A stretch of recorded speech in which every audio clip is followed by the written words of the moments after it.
I'm Emilia Leese.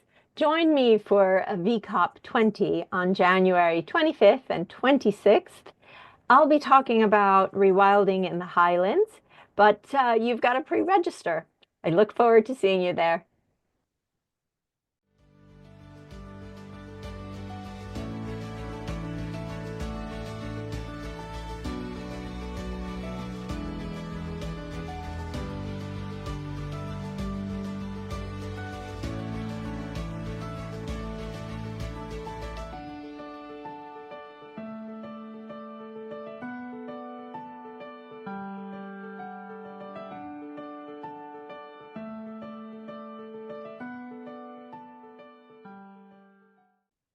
Hi, everyone. I'm Mariquita Solis from Climate Healers. I'm excited to be here with Emilia Leese.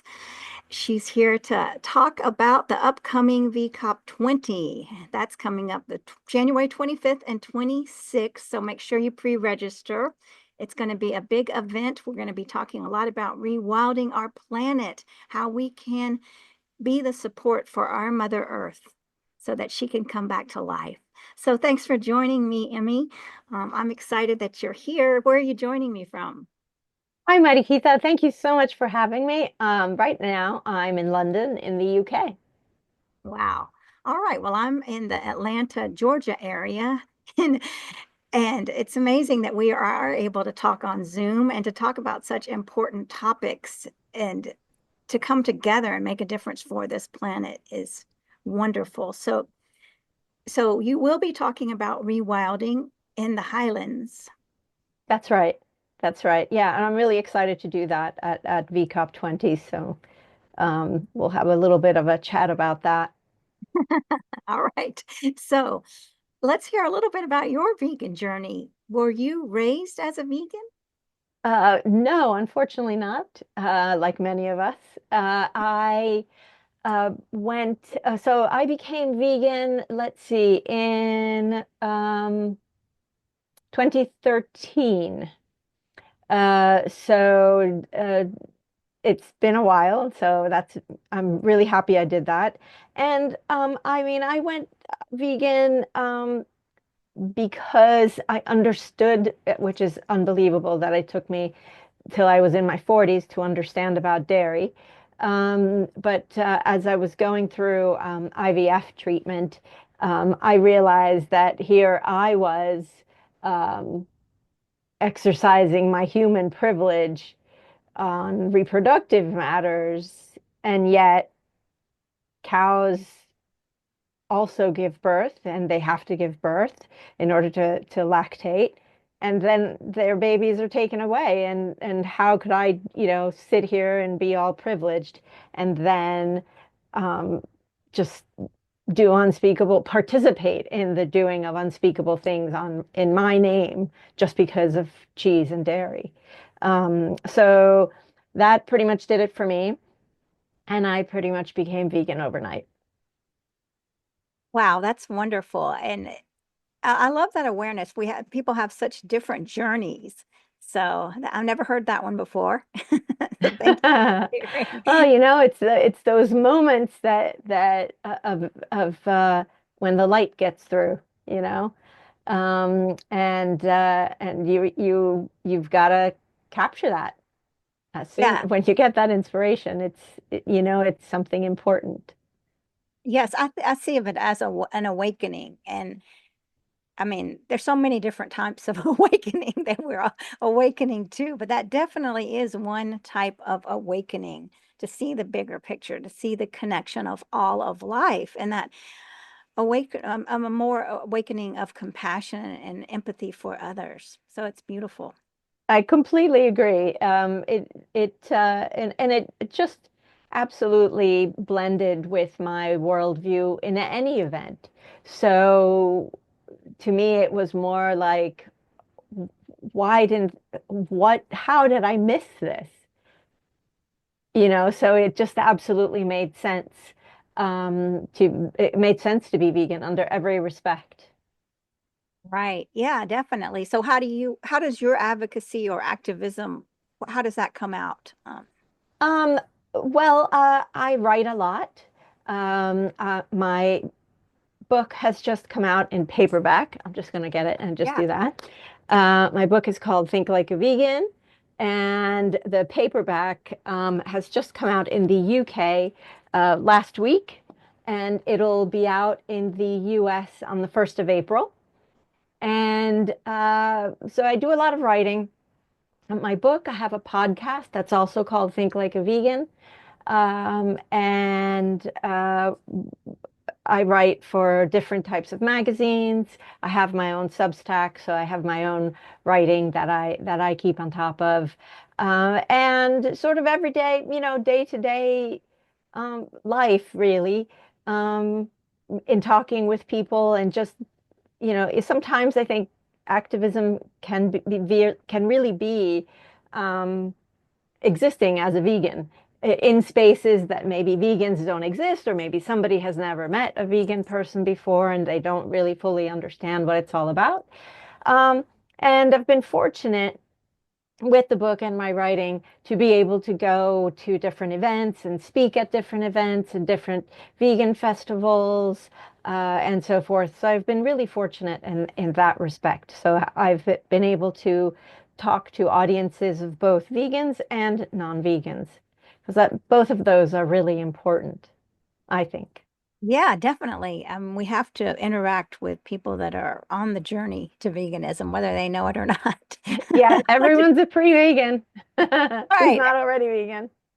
exactly. Yes. And what do people that are on their journey to veganism, what do they say to you? How are you how how are you accepted by them? That's a really interesting question. And, whenever I've given book talks, in particular, like at book festivals or something like that, there's lots of non-vegans there. And what's really interesting at the end of my talk, they always say, you know what?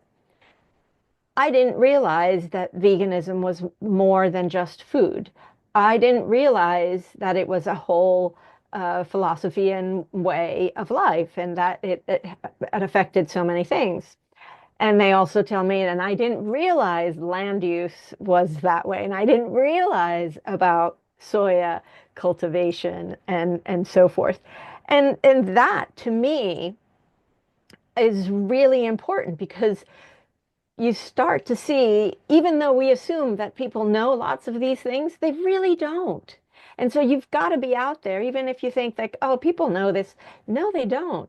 And so at the end of it, they've come away, and I've heard this many times, even from people who've read my book and who aren't vegan. Um, they said, you know what? I now take veganism more seriously. And that is hugely important because they may become vegan, they may not, but you know what? We've made a change, something. Right. You planted seeds, and it's amazing. Exactly. It's very true that people aren't aware. The governments keep everything so hidden, right? And there's so much misleading information out there. I mean, the fact that many leaders, well, I don't know. I mean, there are leaders that say there is no climate change. It's highly disturbing, and that's putting it mildly. Yes, I completely agree. Um, that is an unfortunate reality in our contemporary world. And all we can do is just talk to the people who are interested and who want to listen. I mean, I think at some point, um, maybe when more bad things happen, that's when the story will change and when it will be, in the interest of businesses and whatever to actually pay more attention, that they will, and hopefully that'll happen. I think you're right. Once things get more dire, then people are going to say we need a different solution, and then they will be more open to hearing. So, I hope so. I hope so. I mean, we certainly can't give up. We can't give up hope, and we have to keep doing what we can. right. You're right. And it is easy to give up hope sometimes. I mean, sometimes I'm like, this is just not working. I don't know what to do. And I think it's so important to have self-care. What do you do for self-care? Um, I'm not sure. I mean, I go running, walking, I practice yoga regularly, and basically, I just make sure the thing that always keeps me going is, well, I'm in a very lucky position. I'm going to keep going. Uh, the animals don't have any choice to be, I mean, they would like to, um, but they're there, I'm here. So whatever it is, I might be feeling blue, I acknowledge it, whatever. I might be feeling frustrated or hopeless. It doesn't matter. You just keep going anyway, because we have to. You're right. We have to. And I mean, a lot of people say, I'm not going to, or I'm not going to be happy. I'm not going to do this because the animals are suffering. But it's not in anyone's best interest for us to suffer too, because when we suffer, we are not productive. We have to be at an optimal level of loving ourselves and feeding ourselves and nourishing ourselves so that we can be a strong voice for animals and others. So I love what you're saying. And go ahead if you had. No, I completely agree. I think that you're absolutely right. And we have to find joy. We have to find community. I'm very lucky to have a lot of really good vegan friends. I'm very lucky like that. And I think that's so important. Some are I see on a regular basis, some are online, so we communicate in different ways. But I think that is extremely important because joy is important. It definitely is. I wanted to ask you when you said that you do yoga. I Mm. know, I mean, for me, yoga is would be very connected to veganism. Now, are the people that are doing yoga with you, are they vegan or vegetarian or how? And Probably none of the above. There is one person that I know who is vegan because she was wearing vegan runner's sweatshirt, and I saw that. And after class, I just sort of ran up to her and I was like, "Hi," and I introduced myself. Um, yeah, it doesn't really get into that. The practice, it tends to be it's local in my neighborhood here, and it tends to be more of an exercise type thing. Um, so yes, I agree with you that absolutely yoga should absolutely be alongside veganism, but I don't think that unfortunately, other than this one person, which is terrific, there is anyone else. all right, well, that's reality, Yeah, right? yeah, it is what it is. So in your area, are there a lot of vegans there? I mean, a lot of vegan restaurants, or how has it has it expanded in the past years? Oh my gosh, yes.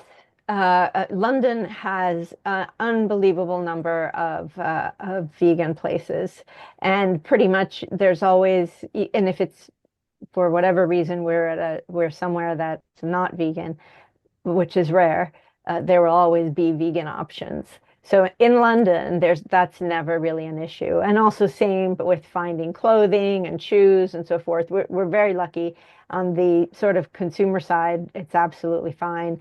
And I'm very lucky. There's a fruit and veg shop really nearby.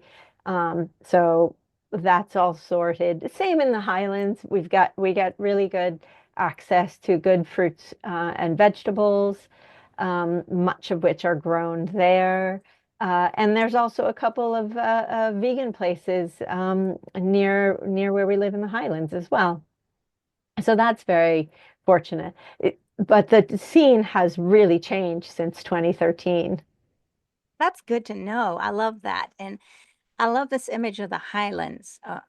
Tell me about that. I imagine farm animals everywhere, Yes, unfortunately. cows. Yeah, there's loads of sheep everywhere and cows sometime, but loads and loads of sheep. And it's really lovely. I mean, obviously, it's lovely to see them in the fields and stuff, but you also have to it's sort of your brain has to switch back and forth like sweet, lovely, but then what they are going to end up as. So even though they're in this field and sort of peacefully living, in a short time, they'll be in a hellish place. Um, so it's really very strange.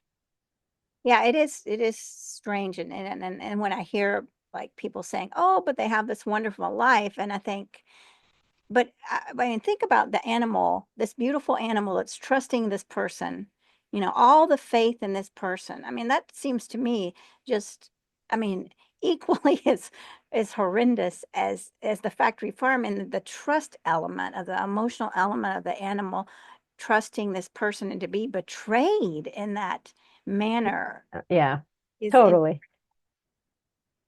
Yeah, but I completely agree.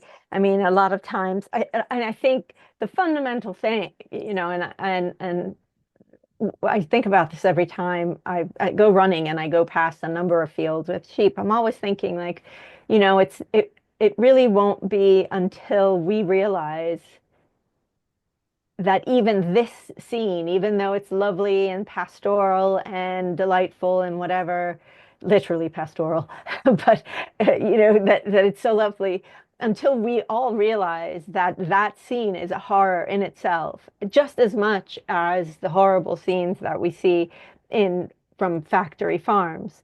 Just because they're in a nice place, it doesn't mean that this moment in time is good for them. But is it, they're not even living their real true nature as sheep. They are just sort of in this enclosure, and then they'll be taken away and their babies are taken away. I mean, so we really do need to look at that and say, you know what, that is also not right. yeah, amen to that. You're right. It's I don't know. It's incredible. This. I mean, it sounds so much like this patriarchy that we live in. This oppression of patriarchal um, Yeah. constriction and abuse. It's so disturbing. I mean, we really need that feminine energy of compassion and kindness and motherly love for our planet, for all. Yeah. Yeah, well, we need a good dose of non-oppression. And we don't have to live like this. We can live a different way. We can choose to live a different way. Oppression is not good for anyone. No, and it's wonderful when we have the masculine voices to stand up with us, the healthy masculine to support us, the energy and to support us and to be a voice because, being manly is, you have to eat meat and you have to kill and show Oh, show that I mean, you're yeah, exactly. I mean, I think that I mean, our non-vegan capitalist world is oppressive to everyone. It's oppressive to every single person, irrespective of how they identify. It's just oppressive. It does not. The only people who get to live outside of the oppression in some ways are this rarefied, stratified um, capitalist class. And and probably they're not even happy. And I'm sure that they can probably say, "Oh, I'm oppressed," although God knows what they're talking about. well, they're oppressed in their unhappiness and, I mean, Yeah. that poisons someone's soul, but it is sickening. You're Mm, right that people can't be who they are, right? I mean, exactly. and yeah, so somehow, I mean, I mean, we can only escape through love. Yeah. Oh, so Completely agree. Completely agree. so yeah, I love the way that you are sharing the message with your books and your kindness and listening to others. That is so important. And I'm excited that you're going to be with us on January 25th and 26th for VCOP 20 and sharing your message of rewilding. I want everyone that's listening to please make sure to sign up to register for VCOP 20. And I'm very much looking forward to it. yeah, so am I. All right. Well, this has been a wonderful chat. I'm sure we could go on forever, but if you Now, it's been great. If you want to catch more of Amelia, then make sure you join VCOP 20.